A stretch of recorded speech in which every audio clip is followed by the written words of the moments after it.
IMF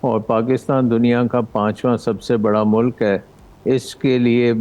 نوجوان ہماری آبادی ہے, ہمیں بہت سے جابس چاہیے, ہمیں تقریباً 30 لاکھ سالانہ نئے جابس چاہیے. تو اگر اکنامک گروتھ نہیں ہوگی تو یہ ٹرکل ڈاؤن تو بالکل نہیں ہوگا, کوئی اکنامک ایکٹیویٹی جو ہے شرنک ہوتی جا رہی ہے. تو آئی تھنک اسٹریٹجی ہمیں ڈفرینٹ لینی چاہیے تھی, اور وہ اسٹریٹجی یہ ہونی چاہیے تھی کہ ٹیکس بڑھانے کی بجائے ہمیں حکومت کے اخراجات کم کرنے چاہیے تھے, ہمیں ڈریسٹکلی کم کرنے چاہیے تھے. اور اس میں تو آئی ایم ایف کئی بار حکومت کو کہہ چکی ہے آپ اکنامک ریفارمز کریں اور حکومت کا سائز کم کریں تاکہ آپ کے پھر ٹیکس کا بوجھ آپ کم کر سکیں. اس وقت ہماری جو حکومتیں ہیں, ہم پہلے بھی اس پہ بات کر چکے ہیں کہ تقریباً 50 کے قریب تو ڈویژنز فیڈرل گورنمنٹ کی ہیں, جہاں پہ منسٹرز ہیں, ڈپٹی منسٹرز, ہر قسم کی جو ڈپارٹمنٹس ہیں, اور ایک بہت بڑا پھیلاؤ ہے فیڈرل گورنمنٹ کا جس کو 18ویں ترمیم کے بعد بہت چھوٹا ہونا چاہیے تھا. ہم نے بہت سے محکمے ایسے جو پروونسز کو دینے چاہیے تھے, وہ پروونسز نے بھی محکمے بنائے ہوئے ہیں اور فیڈرل گورنمنٹ نے بھی وہی محکمے بنائے ہوئے ہیں اور ڈبل خرچہ کر رہے ہیں. پھر ہم ڈیولپمنٹ کے طور پہ P S D P, federal government بھی بہت بڑا خرچہ کرتی ہے اور اس سے زیادہ پروونشل بھی گورنمنٹس بھی خرچہ کرتی ہیں. اور ہم نے دیکھا ہے کہ حکومت کے جو اخراجات ہوتے ہیں ان کا نیٹ بینیفٹ اکانومی میں نہیں آتا. وہ پروجیکٹس جو ہیں وہ زیادہ تر پولیٹیکل ہوتے ہیں, یہاں وہ پروجیکٹس مکمل ہی نہیں ہوتے اور بڑا تھرو فارورڈ آتا ہے, اور اس کے بارے میں بہت ریسرچ ہو چکی ہے. تو آئی تھنک کہ اس وقت حکومت کو ایک مشکل فیصلہ یہ کرنا چاہیے تھا کہ حکومت کے اخراجات کو سلیش کرتے, اور ہم یہ جتنے جو ڈاؤن سائزنگ ہو سکتی تھی وہ تیزی سے کرتے, کیونکہ ماحول اس وقت اسی قسم کا ہے. سلمان صاحب, اور اپنی جو سوری ٹو کٹ یو, یہ جو پچھلے 4-5 روز میں جتنے بھی گورنمنٹ آفیشلز آئے ہیں, سارے منسٹرز آئے ہیں, ایون پرائم منسٹر بھی آئے, تو ان کی جانب سے جو یہ ریٹس بتائے جاتے ہیں انٹرنیشنل پرائس آئل کے, وہ ہمیں بتا رہے ہیں کہ ہم چونکہ عرب لائٹ کروڈ لیتے ہیں, وہ دبئی کے تھرو آتا ہے, وہاں پر ہم نے دیکھا کہ 150 پر بیرل بھی کراس کر گئی مارکیٹ, کسی موقع پہ وہ 200 کے قریب بھی گیا. ڈیزل کی پرائس وہاں 350 پر بیرل کراس کر گئی, یہ ڈالر ٹرم میں بات کر رہا ہوں. تو یہ ایکچولی واقعی یہ صورتحال حقائق یہی ہیں کہ اتنی زیادہ مارکیٹ گئی ہے جہاں سے پاکستان آئل پرچیز کرتا ہے, اور یہ عرب لائٹ کروڈ ہم زیادہ استعمال کرتے ہیں, اس وجہ سے مسائل ہیں. نہیں, آپ دیکھیں کہ ہندوستان میں اور باقی جو ملک ہیں ساؤتھ ایشیا میں, بنگلہ دیش ایٹسیٹرا, وہاں تو اتنی مہنگی اینڈ پرائسز نہیں ہیں. اور جیسے آپ نے شروع میں کہا تقریباً 85 سے 100% اگر آپ اس پہ ٹیکس لگائیں گے تو زیادہ تو وہ ٹیکس کے بنا پہ آپ جا رہے ہیں نا. جب بھی آپ بیس کو بڑھائیں گے ٹیکس آٹومیٹکلی آپ بڑھاتے چلے جا رہے ہیں. سو آئی تھنک کہ یہ آرگیومنٹ نہیں ہے, اور انٹرنیشنل پرائس جو ہے وہ اس کے اوپر ٹیکس اگر کم کیے جائیں تو یہاں پہ بھی وہ آپ بچا سکتے ہیں. بٹ کہنے کا مقصد جو میرا تھا, جو نیکسٹ پوائنٹ میں یہ کہنا چاہ رہا تھا کہ ہمیں اپنے سرکاری اخراجات کو پروٹیکٹ کر کے ان کو ٹیکس دے کے اور عوام کی جیبیں خالی کر کے کوئی فائدہ نہیں ہوگا. ہمیں حکومت کے اخراجات کم کرنے چاہیے, اور ہمارے جو پروڈکٹیو سیکٹر ہیں, انڈسٹری ہے اور ایگریکلچر ہے, جہاں پہ جابس بنتی ہیں, وہاں پہ ہمیں پوری اسٹریٹجی یہ ہونی چاہیے کہ ہماری پروڈکشن زیادہ ہو اور ہماری ایفیشنسی زیادہ ہو. اور سب سے پہلے تو میں کہوں گا کہ جو ہماری اس وقت ایگریکلچر کی جو گندم کی کراپ آ رہی ہے اس کو ہم پروٹیکٹ کریں, اور اس سے انشور کریں کہ فارمر کو پراپر اس کی پرائسنگ ملے اور وہ مارکیٹس تک آئے, اور یہ بارشوں برشوں میں وہ خراب نہ ہو, اور اس کو ہم اتنی پروڈکشن حاصل کریں کہ ہمیں ایکسپورٹ کرنے کی بھی اس میں گنجائش ہو. اینڈ ان جنرل پھر اگلی کراپ جو آنی ہے اس کے لیے ہمیں فرٹیلائزر, اس کے لیے جو ان پٹس ہیں, اس کے لیے جو فائنینسنگ کرنی ہے, وہ ساری جو ہے ایمرجنسی بیسس کے اوپر کریں, تاکہ ہمیں ایک بہت بڑا جمپ ایگریکلچر سیکٹر میں چاہیے. مینوفیکچرنگ سیکٹر میں ہمیں پوری کوشش کرنی چاہیے کہ کوئی انڈسٹری بند نہیں ہونی چاہیے، کیونکہ جب انرجی اوپر جاتی ہے پرائس تو وہ اور انکمپیٹیٹو ہو جاتے ہیں، اور ویسے بھی ہماری پروڈکٹیوٹی اتنی اچھی نہیں ہے، لیکن ہمیں کوشش کرنی چاہیے جیسے کووڈ کے دوران ہوا تھا کہ فیکٹریاں بند نہیں کرنی، گورنمنٹ نے بڑی سپورٹ کی تھی کہ آپ جابس بھی کریٹ کریں اور ان کو فائنینسنگ بھی دیں تاکہ وہ ایک مشکل حالات سے نکل سکیں۔ تو ہمیں اپنی فیکٹریوں کو چالو رکھنا چاہیے اور ان میں اضافہ بھی کرنا چاہیے، اور کوشش، کیونکہ اب دنیا میں ایک سپلائی چین کا افیکٹ آئے گا، تو اگر آپ کی مینوفیکچرنگ کی سپلائی چین آپ نے ٹھیک رکھی، انرجی کو آپ نے ریزنیبل پرائسز پہ پرووائڈ کیا انڈسٹری کو، تو آپ اس میں فائدہ اٹھا سکتے ہیں۔ صحیح۔ سو تیسری چیز یہ ہے کہ پاکستان جنگ میں ملوث تو نہیں ہے، ہمارے ملک میں اس طرح کی تباہی تو نہیں ہوئی کہ انفراسٹرکچر تباہ ہو گیا ہے یا سڑکیں بند ہو گئی ہیں، یہ چیزیں۔ تو ہمیں ایک آلٹرنیٹ جو ہے انویسٹمنٹ بھی مل سکتی ہے، جو کہ مڈل ایسٹ سے اگر وہ کہیں اور جانا چاہتے ہیں، یا لیکن ڈاکٹر صاحب یہ تو سب میڈیم ٹرم یا لانگ ٹرم کے پلانز ہو سکتے ہیں نا، شارٹ ٹرم میں ہم کیوں کوئی کامیابی حاصل نہیں کر پا رہے؟ آئی ایم ایف کے ساتھ ہم نے ڈائیلاگز کیے 4-5 روز تک، لیکن لیوی کو 55 سے 100 شارٹ ٹرم میں تو آپ اپنے ایکسپینڈیچر کم کر سکتے ہیں نا، شارٹ ٹرم میں آپ کو ایکسپینڈیچر کم کرنے ہیں، لیکن کوئی ایکسپینڈیچر کم کرنے کی بات ہی نہیں کر رہا۔ تو آئی تھنک کہ یہ پوائنٹ بڑا امپورٹنٹ ہے کہ شارٹ ٹرم میں آپ اپنے اخراجات کو سلیش کریں، جتنا بھی آپ کر سکتے ہیں اس کو کم کریں، اور اس سیونگ سے آپ اپنے انرجی پرائسز کو قابو میں رکھیں، اور اس کے ساتھ ساتھ آپ اپنی مینوفیکچرنگ اور ایگریکلچر کو ڈیریل نہیں ہونے دینا، آپ نے اپنی سپلائی چینز کو چالو رکھنا ہے، آپ نے دنیا میں جب ضرورت پڑے گی چیزوں کی تو آپ نے ریڈی ہونا ہے وہ چیزیں سپلائی کرنے کے لیے۔ تو میرا کہنے کا مقصد یہ ہے کہ ہماری اپروچ یہ ہے کہ یہ ختم ہو جائے گا تو پھر ہم ٹھیک ہو جائیں گے، تو مجھے نہیں لگتا کہ یہ بڑی جلدی ختم ہوگا۔ یہ جنگ جو ہے یہ چلے گی، اور ہمیں ورسٹ کیس سیناریو کی پلاننگ کرنی چاہیے، اور یہ بھی سمجھنا چاہیے کہ ہو سکتا ہے کہ یہ نیو نارمل ہو، یہ اسی طرح کام چلتا رہے اور اسی طرح ڈسرپشن آئل میں رہے، تو پاکستان کو short term, medium term, long term تمام جو چیزیں ہیں اس کے اوپر فوکس کرنے کی ضرورت ہے۔ اب آپ دیکھیں کہ بیان آیا تھا کہ 85% ہماری بجلی جو ہے وہ ڈومیسٹک سورسز سے بنتی ہے، لیکن ہمیں یہ سولر کی جو انگریس ہے، یہ اس میں حکومت کا کوئی خاص ہاتھ نہیں ہے، اس میں تو پرائیویٹ سیکٹر نے خود یہ سارا کام کیا ہے۔ سو ہمیں اس کو 100% پہ لے کے جانا ہے، جس کا مطلب یہ ہے کہ آپ کا سولر اور ہم بڑھائیں،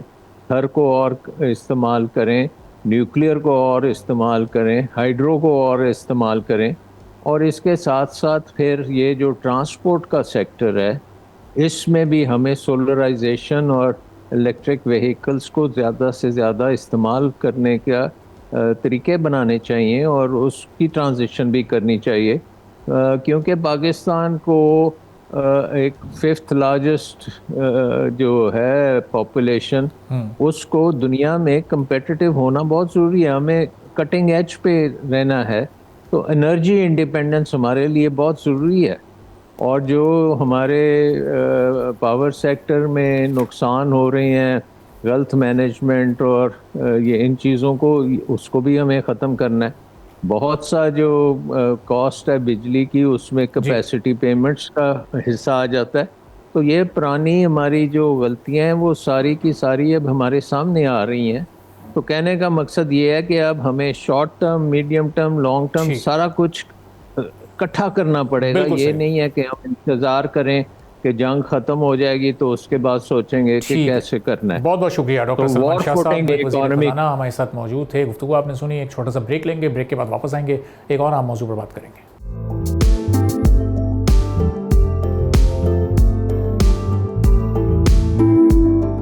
ایک بار پھر آپ کو پروگرام میں خوش آمدید کہیں گے. Overseas investor of chambers commerce industry کی ایک رپورٹ سامنے آئی ہے جس میں وہ یہ بتاتے ہیں کہ 2030 تک یعنی اگلے 5 سال میں پاکستان کی ٹوٹل جی ڈی پی کا 5 سے 60% ہماری ڈیجیٹل اکانومی ہو جائے گی, اور اس کا والیوم اب آہستہ آہستہ ہم ہر گزرتے وقت کے ساتھ دیکھ رہے ہیں کہ بڑھتا ہی جا رہا ہے. اور اس ڈیجیٹل اکانومی کو مضبوط کرنے میں ہماری ٹیکنالوجی نے بڑا اہم کردار ادا کیا ہے, جس میں ہمارا آئی ٹی کا ایمرجنگ سیکٹر ہے جس کی ایکسپورٹس ہم ہر سال بلکہ ہر مہینے بڑھتی ہوئی دیکھ رہے ہیں. اور اب یہ 3.8 بلین ڈالر سے اس بار امید یہ ہے کہ شاید 4 بلین ڈالرز کو بھی کراس کرے گی, اور اگلے سال 5 بلین ڈالرز اور پھر اگلے 5 سال میں اس کو 10 بلین ڈالرز تک پہنچانا ہے. فری لانسنگ, اس کے علاوہ جو ای کامرس, یہ بہت ایمرجنگ مارکیٹس کے طور پر, ایمرجنگ سیکٹر کے طور پر اس وقت پاکستان کی اکانومی میں بڑا اہم و کلیدی کردار ادا کر رہے ہیں. لیکن جو ریسنٹ ٹینشنز اس وقت دنیا میں چل رہی ہیں, خاص طور پر ہمارے ریجن میں, گلف کنٹریز میں, اور اس کشیدگی نے جو اب تک اثر ڈالا ہے پاکستان کی اکانومی پر, پاکستان کے اکنامک انڈیکیٹرز پر,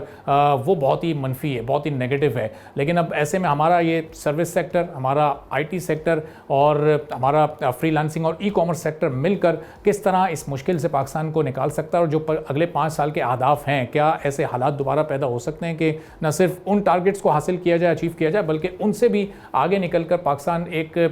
بڑا آئی ٹی کا شعبہ, آئی ٹی کا ملک کہلائے, اور جو انٹرنیشنل مارکیٹس ہیں ان کو بہتر انداز سے کیپچر کر سکے. اس پر ہم گفتگو کریں گے. رحیم صاحبہ جو سینٹرل ایگزیکٹو کمیٹی ممبر ہیں پاشا کی, ہمارے ساتھ موجود ہیں. ڈاکٹر صاحبہ بہت شکریہ پروگرام کے لیے, آپ نے وقت نکالا. اب یہ ڈیجیٹل اکانومی ہمارے ملک میں مزید کتنی اسٹرانگ ہونے جا رہی ہے, او آئی سی سی آئی کی جو رپورٹ ہے وہ کتنی حقائق پر مبنی ہے, اور اگلے 5 سال کے جو ٹارگٹس ہیں آپ کی نظر میں کیا ہم وہ حاصل کرنے میں کامیاب ہو جائیں گے؟ جی thank you so much for inviting me, اور I been watching your show. بہت اچھا آپ لوگ مطلب کرنٹ اور جو بھی چیزوں کو ڈسکس کرتے ہیں, آپ ٹو دا مارک ہوتی ہیں. رپورٹ میں نے بھی پڑھی ہے, بیکاز اب ہمارا تعلق آئی ٹی سے ہے, اور آئی ٹی میں ہم بہت ساری چیزیں نئی نئی لے کے آ رہے ہیں, جس میں ایم او آئی ٹی اور ایس آئی ایف سی کا بہت بڑا کردار ہے کہ they are actually making things easy for everyone working in I T sector of Pakistan. So اس میں پاشا کا بھی ایک رول ہے. پاشا کے تو نام سے آپ کو لگا ہوگا یہ آٹومین امپائر کے ٹائم سے they are having the senior position kind of role. So this is what we are doing. Advocacy کرتے ہیں, گورنمنٹ تک بات پہنچاتے ہیں. تو جہاں آپ نے یہ رپورٹ کی بات کی ہے, پاسبلٹی تو ہے. اگر آپ بات کرتے ہیں گلوبلی کہ جو چینجز آئی ہیں, اور پاکستان میں جو ہم اس طرف 7% کی بات کر رہے ہیں, یا آئی ٹی ایکسپورٹ ہماری 3.8 سے بڑھے گی, تو I can see the future, I can see the good things, because اس میں صرف ایک بندے یا ایک آرگنائزیشن کا رول نہیں ہوتا. You need to have, you can't work in silos. آپ کو جتنی بھی آرگنائزیشن ہے, چاہے وہ پرائیویٹ سیکٹر ہے یا گورنمنٹ سیکٹر ہے, تو اگر ہم نے اس کو بڑھانا ہے تو ڈیفینیٹلی ہمیں مل کے ہینڈ ہولڈنگ کرنی ہوگی, جس میں آپ کو I T is a heart beat of any organisation. اگر اس کو ہم ساتھ لے کے چلیں گے تو sky, obviously sky is the limit for that. Sir doctor صاحب ہم دیکھ رہے ہیں کہ آئی ٹی کے بڑے بڑے ایونٹس بھی ہم ہوسٹ کر رہے ہیں. I T C N Asia جو لاسٹ ہوا اس میں ہم نے بھی وہاں پر گئے, مسٹر اسٹین سے وہاں پر جو اور پاشا کے سارے ہائی آفیشلس تھے ان سے ملاقات ہوئی, اور اس سال پاکستان ایسوسیو بھی ہوسٹ کرنے جا رہا ہے. تو یہ جو اس طرح کے ایونٹس ہیں, انٹرنیشنل جو ایونٹس ہوتے ہیں, اس میں پاکستان کی بڑی زبردست پارٹیسپیشن ہوتی ہے. یہ سارے ایونٹس مل کے پاکستان کی ایکسپورٹ کے نمبر کو کتنا سپورٹ کر رہے ہیں, کتنی اوپر جا سکتی ہے, اور پاکستان کے لوکل ٹیلنٹ کا جو اس وقت اسکل سیٹ ہے وہ کس طرح سے انٹرنیشنلی انٹروڈیوس کروائے جا رہے ہیں؟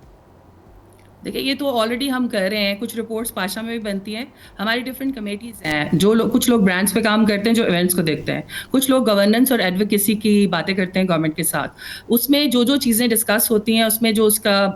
ریز ہے, definitely when we go somewhere, وہاں پر نیٹورکنگ ہوتی ہے پراپرلی. جیسے میرا خود بھی میں like few months back I was in California, silicon valley میں ہمارے جو جتنے اسٹارٹ اپس تھے ان کو ایک اپرچونیٹی دی گئی تھی, جہاں پر the visas were very difficult, but fortunately because of all the efforts جس میں پی سیب اور ایس آئی ایف سی اور ایم او آئی ٹی نے ہیلپ کیا to get the visas. تو اس میں ہمیں ہیلپ یہ ہوئی کہ وہاں پر جو نیٹورکنگ ہوئی اس کے تھرو جو ہے پاکستان کی ایکسپورٹ کس طرح ہوتی ہے. جب تک آپ اپنے آئیڈیا کو, اپنے آپ کو سیل نہیں کریں گے, the products you have, تب تک کوئی چیزیں سامنے نہیں آتی. تو اس طرح کے events not only in Pakistan بلکہ یہاں پر بھی ہم کچھ ایسے